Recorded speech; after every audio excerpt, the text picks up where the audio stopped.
Habang palapit ang trade deadline mga idol sa NBA, dumarami na ang mga speculation tungkol sa mga posibleng moves ng mga koponan.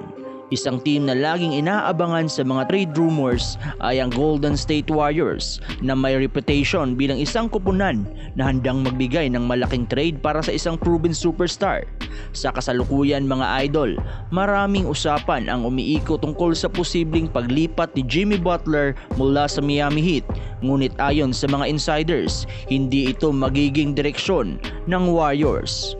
Sa isang ulat mula sa The Athletics mga idol, ibinahagi na Sam Amick, Anthony Slater at Marcus Thompson II na hindi si Butler ang tinitignan ng Warriors, bagkus ang kanilang mga mata ay nakatutok sa ibang mga pangalan mula sa Brooklyn Nets at Chicago Bulls. Una mga idol, pinapalakas ng Warriors ang kanilang interes kay Cameron Johnson, isang wing player mula sa Nets. Si Johnson na may kontrata na $22.5 million ngayong season ay isa sa mga hottest trade candidates sa ngayon. Magaling siyang shooter at may kakayahang mag-adjust sa iba't ibang lineup ng Warriors. Ang kanyang versatility at shooting powers ay magiging malaking tulong sa Warriors, lalo na sa isang team na puno ng shooters tulad ni Stephen Curry.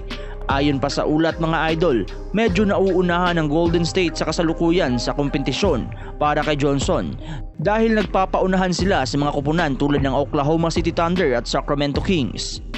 Sa kabilang banda naman mga idol, may isa pang trade target ang Warriors mula sa Chicago Bulls. Ito ay si Nikola Vucevic.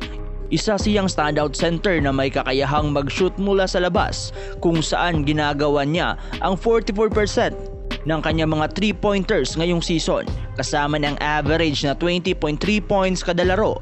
Ayon kay Amick, Slater at Thompson, nakikita ng Warriors ang pangangailangan nila ng isang tunay na stretch center, isang player na kayang magbigay ng spacing at versatility sa kanilang offense. Si Vucevic ay magiging isang magandang partner kay Draymond Green mga idol, lalo na sa depensa at sa kanilang fast-paced na estilo ng laro. May mga nagsasabi na baka magbago ang isip ng Golden State Warriors at magdesisyon na kunin si Butler, isang proven superstar na kayang magbigay ng malaking impact sa isang championship contender. Pero ayon kay Mark G. Spurs ng ESPN, hindi ito ang focus ng Warriors mga idol. Ang kanilang plano ay magdagdag ng mas malaking katawan sa kanilang frontcourt upang suportahan si Green, isang player na kilala sa kanyang pagiging undersized sa posisyon ng center. Kahit na mga idol ang pagkakaroon ng isang Jimmy Butler ay magbibigay ng malaking boost sa anumang team, mukhang mas may pangangailangan ng Warriors sa isang true center kaysa sa isang shooting guard.